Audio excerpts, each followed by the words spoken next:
Malam itu, Rizal menatap jalanan panjang yang membelah perumahan baru bernama Anggrek Permai. Lampu-lampu jalan berkelip redup, beberapa bahkan padam, menyisakan bayangan pepohonan yang bergoyang pelan diterpa angin lembab.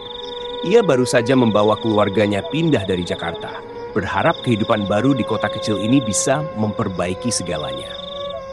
Di sini tenang, Sal, ucap Sari, istrinya, menatap rumah baru mereka yang berdiri di ujung blok. Anak-anak bisa main bebas. Rizal tersenyum tipis. Ia ingin percaya itu. Tapi dari tadi, perasaannya tidak enak. Saat melewati gerbang utama, ia sempat melihat seorang wanita tua di rumah kosong dekat taman, menatapnya dari balik jendela. Padahal satpam bilang rumah itu sudah lama tak berpenghuni. Malam pertama di rumah baru itu sepi. Angin berhembus membawa bau tanah basah dan sedikit anyir. Rizal terbangun di tengah malam karena mendengar suara keras dari dapur. Ketika ia turun, semua perabot masih rapi. Kecuali satu hal, pintu belakang terbuka lebar. Ia menutupnya perlahan, lalu menoleh ke arah taman kecil di belakang rumah. Di bawah sinar bulan, ia melihat sekelebat bayangan berjalan melintas. Cepat sekali, lalu menghilang. Rizal menatap lama, tapi tak ada siapa-siapa. Hanya suara ranting patah. Keesokan harinya, tetangga baru mereka datang. Seorang pria paruh baya bernama Pak Darmo.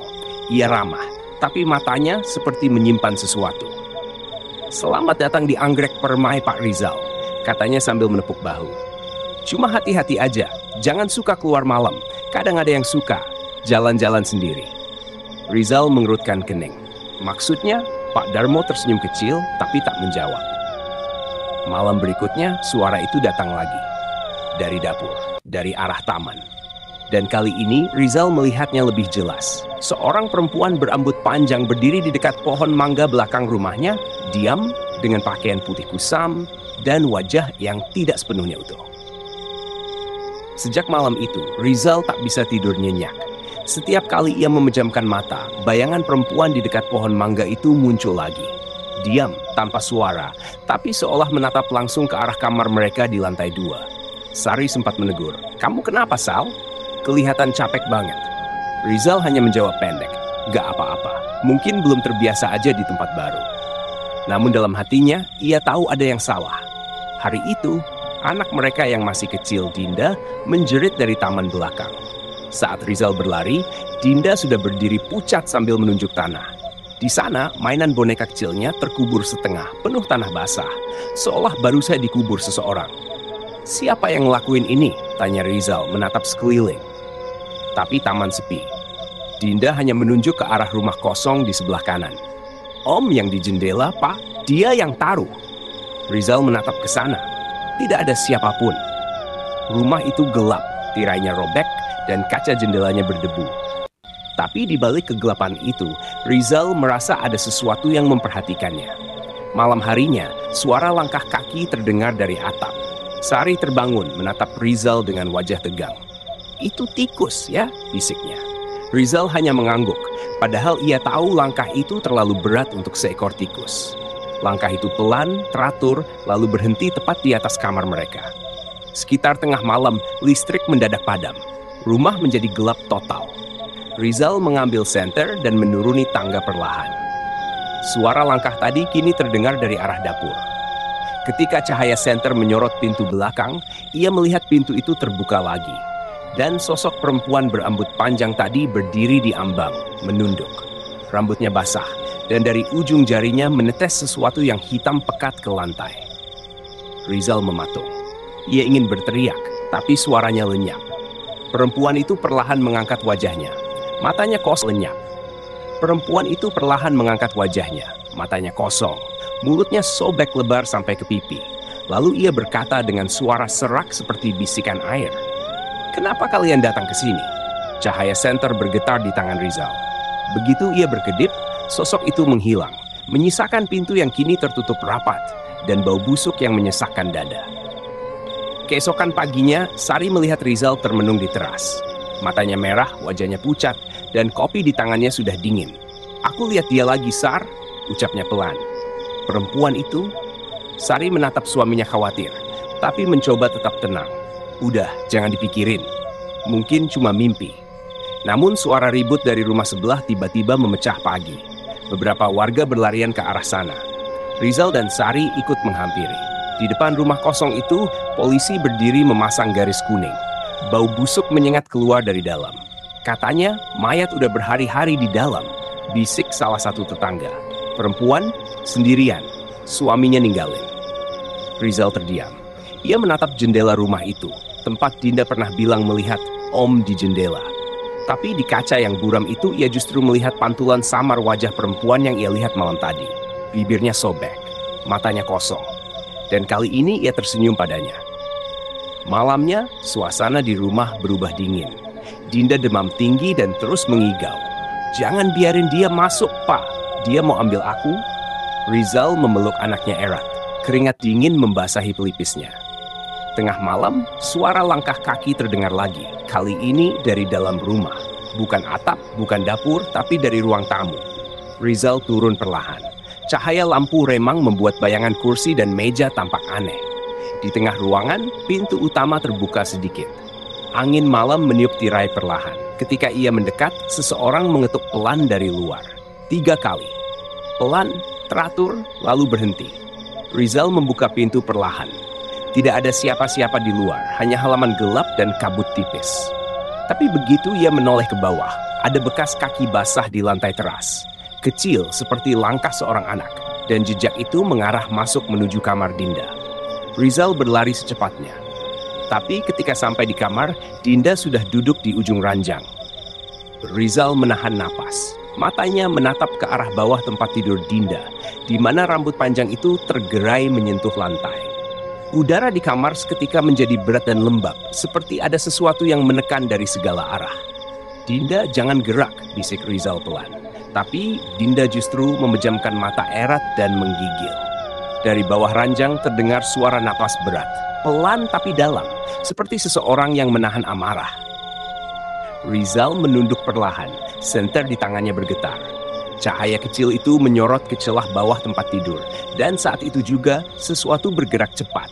2 mata kosong menatap balik padanya. Wajah pucat perempuan itu muncul hanya sejengkal dari lantai. Mulutnya sobek menganga, mengeluarkan suara seperti tulang yang retak. Rizal terlonjak mundur, menarik Dinda ke pelukannya. Sari berlari masuk dengan wajah panik. "Ada apa, Sal?" "Keluar, cepat keluar!" teriak Rizal. Suaranya serak.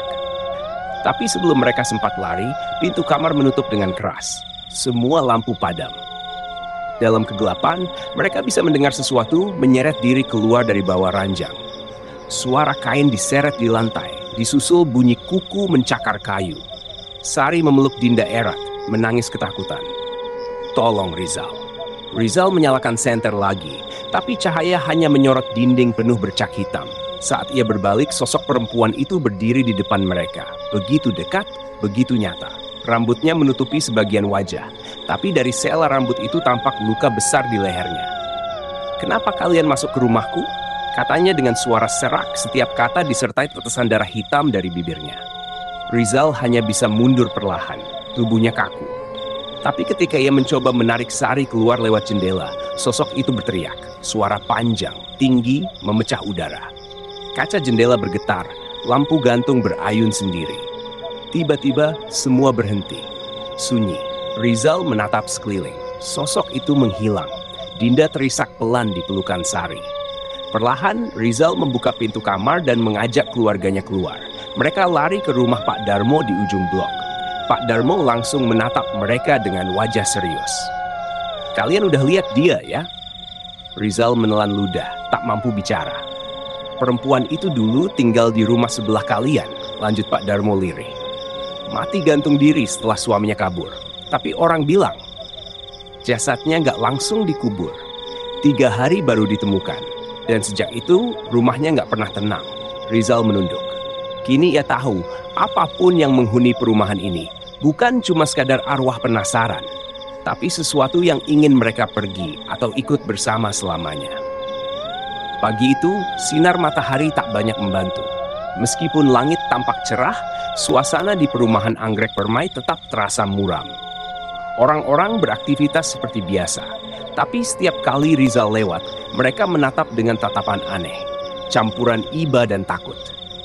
Pak Darmo duduk di terasnya, menunggu Rizal datang. Di tangannya ada segelas kopi hitam yang uapnya sudah hampir hilang. "Kamu gak boleh balik ke rumah itu malam ini, Sal," katanya pelan. "Kalau bisa, pindah aja secepatnya." Rizal menarik napas panjang. "Pak, saya baru pindah. Semua barang masih di sana. Lagian, saya nggak mau lari cuma karena hal-hal yang belum jelas." Pak Darmo menatapnya lama, lalu menunduk. "Kamu pikir semua ini nggak nyata? Aku dulu juga nggak percaya, sampai anakku sendiri hilang di sini." Rizal terdiam. Pak Darmo melanjutkan, "Dia main di taman belakang, waktu maghrib. Aku cuma ninggal sebentar, dan waktu balik cuma ada sepatunya, basah, penuh lumpur. Sejak itu, tiap malam aku dengar suaranya dari arah rumah kalian." Kata-kata itu menusuk hati Rizal. Ia tak bisa berkata apa-apa. Saat itu juga, Dinda keluar dari rumah Pak Darmo sambil menenteng boneka kecil. Boneka itu lusuh, wajahnya sobek di satu sisi. "Pak, bonekanya cantik ya. Aku nemu di taman belakang rumah kita," katanya polos. Wajah Pak Darmo langsung pucat. Ia berdiri dan menepuk bahu Rizal keras. "Buang itu, sekarang juga." Dinda terkejut, hampir menangis. Rizal buru-buru mengambil boneka itu dan melihat label di bajunya. Nama anak Pak Darmo tertera di sana, sudah pudar setengah. Malamnya, mereka kembali ke rumah hanya untuk mengambil beberapa barang penting. Sari menolak masuk, jadi Rizal pergi sendirian. Rumah itu gelap dan lembab, bau anyir semakin kuat. Ia menyalakan senter, berjalan cepat ke kamar. Tapi ketika hendak mengambil tas, sesuatu membuatnya berhenti. Boneka yang tadi ia buang kini duduk di kursi makan, menatap ke arahnya. Senter di tangannya bergetar. Dari arah dapur terdengar suara perempuan menyanyi pelan. Suara itu lirih, parau, tapi jelas, lagu Nina Bobo, dinyanyikan dengan nada yang sumbang. Rizal berlari ke pintu depan, tapi gagangnya tak bisa digerakkan. Ia menoleh ke belakang, dan di sana perempuan itu berdiri, rambutnya menutupi seluruh wajah, darah menetes dari ujung jarinya ke lantai. "Kau udah ambil anakku," katanya pelan. Rizal mundur gemetar. Aku nggak tahu apa-apa." Sosok itu tersenyum tipis, lalu menunduk menatap boneka di kursi. "Kalau begitu, aku ambil anakmu." Udara tiba-tiba membeku. Semua lampu padam bersamaan. Rizal menjerit, tapi suara tangis Dinda menggema dari lantai atas. Rizal berlari menaiki tangga dengan napas terengah. Suara tangis Dinda terdengar jelas dari kamar atas. Tapi anehnya, setiap langkah yang ia ambil terasa semakin berat. Seolah lantai rumah itu menolak kehadirannya. "Dinda, nak, tunggu papa," teriaknya. Ketika sampai di depan kamar, pintu tertutup rapat. Dari dalam terdengar suara Dinda, pelan seperti sedang berbicara dengan seseorang. "Iya, aku mau ikut main, tapi jangan bikin papa marah ya." Rizal menahan napas. Ia tahu di dalam kamar itu Dinda tidak sendiri. Ia mencoba membuka pintu, tapi gagangnya terasa sangat dingin. Begitu dingin hingga kulit tangannya seperti terbakar es. Dengan sekali hentak, pintu terbuka. Kamar itu gelap. Hanya ada cahaya redup dari jendela. Dinda berdiri membelakangi Rizal. Rambutnya menutupi sebagian wajah. Di depannya, di kursi kecil di pojok kamar, duduk boneka yang tadi dibuang. Di sekitarnya ada genangan air, padahal lantai kamar kering. "Dinda," suara Rizal bergetar. "Ayo kita keluar, nak." Tapi Dinda tak bergerak. Ia hanya berkata pelan, "Dia kangen, Pak. Katanya dulu rumah ini milik dia. Sekarang giliran kita gantian." Udara di kamar menjadi dingin. Suara langkah pelan terdengar dari belakang Rizal. Ia menoleh perlahan, dan di sana perempuan itu berdiri. Rambut panjangnya meneteskan air, matanya hitam sepenuhnya, dan mulutnya berlumur darah. "Kenapa kau bawa anakku pergi?" Suaranya lirih, seperti bisikan yang merayap langsung ke dalam dada. Rizal mundur sambil menahan tangis. "Aku nggak ambil siapa-siapa. Aku cuma mau hidup tenang di sini." Perempuan itu tersenyum samar. "Hidup tenang? Di tempat di mana darahku masih menempel di dinding?" Tiba-tiba semua lampu di rumah menyala bersamaan. Cahayanya terlalu terang, menyilaukan mata. Rizal menutup wajahnya sebentar, dan ketika membuka matanya lagi, perempuan itu menghilang. Tapi Dinda sudah terbaring di lantai, tak sadarkan diri. Rizal menggendong anaknya keluar dengan gemetar. Sari menunggu di luar rumah, menangis ketakutan. Begitu mereka keluar dari gerbang perumahan, Rizal menatap ke belakang. dan ia melihat rumah mereka perlahan meredup. Namun di jendela lantai 2 masih tampak sosok perempuan itu berdiri memandangi mereka sambil menggendong sesuatu di pelukannya. Rizal menatap lama. Sesuatu yang dibawa perempuan itu bukan boneka. Itu tubuh kecil Dinda yang lain, pucat, diam, dan menatap kosong ke arahnya. Rizal menjerit sekuat-kuatnya, tapi suara jeritnya hanya dipantulkan oleh dinding perumahan yang dingin, lalu hilang di telan malam. Malam itu hujan turun deras. Angin menampar jendela rumah Pak Darmo, tempat Rizal dan keluarganya sementara mengungsi. Sari duduk di sudut ruangan, memeluk Dinda yang masih belum sadar penuh sejak kejadian di kamar. Matanya sayu, napasnya pendek, dan setiap kali hujan mengguyur lebih keras, tubuhnya bergetar tanpa sebab. "Pak Darmo, tolong saya," suara Rizal parau. "Anak saya terus demam. Dokter bilang gak apa-apa, tapi tiap malam dia teriak-teriak. Katanya ada yang panggil namanya dari taman belakang." Pak Darmo menatapnya serius.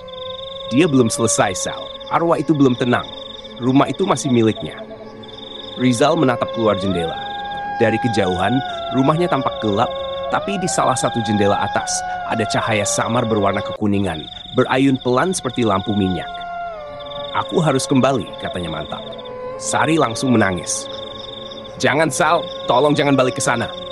Namun Rizal tak mendengarkan. Ia tahu selama arwah itu masih menghantui, Dinda tidak akan selamat. Ia melangkah keluar, menembus hujan malam. Jalanan licin, udara dingin menusuk. Begitu melewati gerbang anggrek permai, aroma busuk langsung menyergap hidungnya. Bau yang dulu hanya muncul di dapur rumah itu. Pintu rumah terbuka sedikit, seolah menantinya. Di dalam, semuanya sama seperti terakhir kali ia tinggalkan. Meja terbalik, kaca retak, dan boneka kecil tergeletak di lantai. Kini basah kuyup. Rizal berjalan pelan menatap ke arah tangga. Di atas, terdengar suara perempuan bernyanyi. Lagu itu sama. Lagu Nina Bobo yang sumbang. Tapi kali ini terdengar seperti tangisan tertahan. Ia menaiki tangga dengan hati-hati. Setiap langkah diiringi bunyi kayu berderit. Di depan kamar Dinda, pintu berayun pelan terbuka. Di dalam, perempuan itu berdiri di tepi ranjang, menggendong sesuatu yang terbungkus kain putih. "Ambil aku, kalau kau berani," ucap Rizal parau. Sosok itu menoleh perlahan. Wajahnya kini tampak lebih jelas. Mata kosong, kulit membiru, luka hitam melingkar di lehernya. "Rumah ini milikku," katanya dingin. "Kalian yang datang tanpa izin. Kalian yang mencuri ketenanganku." Rizal melangkah maju. "Aku nggak mau lawan. Aku cuma mau anakku sembuh." Perempuan itu diam sejenak, lalu membuka kain putih di tangannya. Di dalamnya bukan bayi, melainkan segumpal tanah basah bercampur rambut dan serpihan tulang. "Ini yang tersisa dariku," bisiknya. "Dan sekarang sesuatu darimu akan tinggal di sini juga." Lampu rumah padam seketika. Suara jerit Rizal menggema ke seluruh blok, panjang dan menggigilkan darah. Tapi tak ada yang berani keluar. Keesokan paginya, rumah itu kembali sunyi. Tak ada tanda-tanda Rizal atau keluarganya. Warga hanya menemukan pintu depan terbuka, dan di dinding ruang tamu tertulis dengan darah, "Rumah ini tak pernah kosong." Semenjak itu, tak ada satupun penghuni baru yang betah tinggal di perumahan anggrek permai. Karena setiap kali malam turun dan hujan mulai deras, dari rumah paling ujung, suara anak kecil masih terdengar memanggil lirih.